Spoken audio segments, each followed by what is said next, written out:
What's up guys, Lady Locks here, and welcome to my channel. So I was on the LPU subreddit the other day and I saw a really good question someone asked about how to pin up a practice lock. And I thought that I would answer that in a video because there's a lot to it, right? We've got to take a look at what type of lock you've got, what comes with the lock, how do you even pin up a lock, and finally how to do it in a way that you can start out at a beginner level and work your way up to a more advanced level. And hopefully by the end of this video, I'll have answered all your questions and you can pin up your lock and get to work. Feel free to leave a comment down in the comment section if you have any additional tips on pinning a practice lock, or if there's a specific configuration that you've used that you find particularly helpful. This is a lot to talk about, so let's get right into it.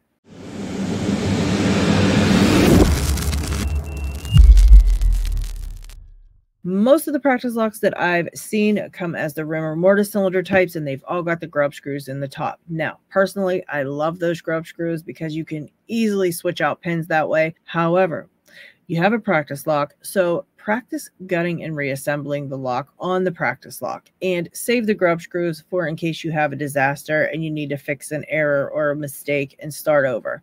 Otherwise, I would just ignore the grub screws and always gut it and reassemble it the long way. When you get your new practice lock, it's going to come with the lock itself. It's going to come with some grub screws. It's going to come with springs. It's going to come with key pins and driver pins. And it's going to come with at least one or more keys with different bitting on them.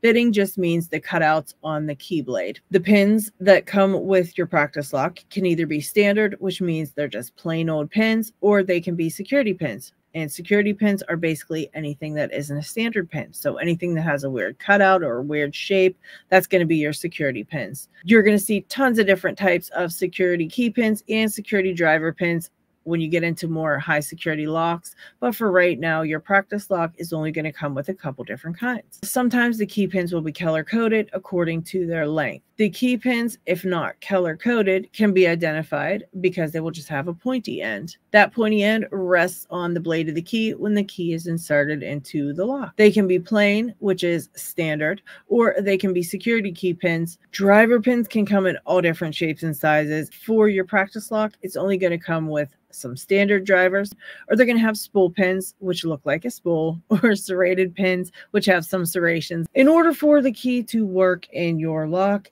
the key pins actually have to match up to the bitting or the cutouts on your key. Now, some practice locks will come already pinned with standard pins matching one of the keys that come with the lock. There are so many different ways that you can practice using your practice lock, but that's all going to depend on what your current skill level is and what it is you're trying to learn. If you're trying to start from the very beginning, you're going to want your lock pinned up with all standard pins. A lot of these practice locks will come already pinned that way, so in that case, just throw it in the vise and get to work. If you're having trouble picking this lock with all the pin chambers in the lock, you might want to start out with just one or two pins and learn it that way. And then add a pin. Every time you get better at it, add another pin. We call that progressive pinning. It really helps you to learn all the different types of feedback you're feeling. It helps you to figure out your tension. It just helps a lot to focus on smaller increments of that lock. Once you got the lock figured out with all standard pins and you can open it pretty easily, I really suggest that you switch to a different bitting. Pin your lock up to a different key. It really helps to try out different bittings because each time you have a different bitting, the lock's going to pick a little bit differently, especially when you get into security pins. Once you've mastered standard pins, it's time to move on to security pins. Now, you're going to do the same exact procedure that you did with the standard pins, only just pick one of the security pins to start out with and work with only that type of pin. So if you pick spool pins, make sure that you're only putting spool pins into your lock and work on it like that. You're probably going to want to progressively pin it when it comes to security pins because they're a lot more difficult to learn, and taking them in smaller increments is going to be the best choice for figuring them out. Once you've got it figured out to where you can pick the whole lock fully pinned, switch to different key bittings and try picking it that way. They're really going to feel different depending on the bitting. So you definitely want to get the use out of those different keys if your lock comes with them. Once you've done that security driver, move on to the next one and repeat. It's just the same process over and over again. Once you've gotten all those pins down, you got them all figured out, it's time to really go to town and mix and match those pins inside the lock and just practice, you know, switch it up a little bit, switch up the bitting, switch up the pins, and just get as much practice as you can.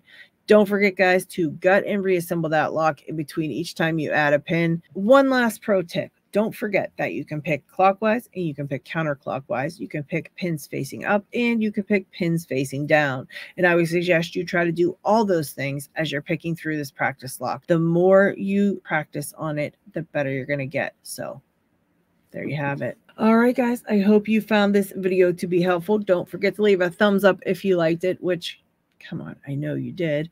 And I will see you on the next one.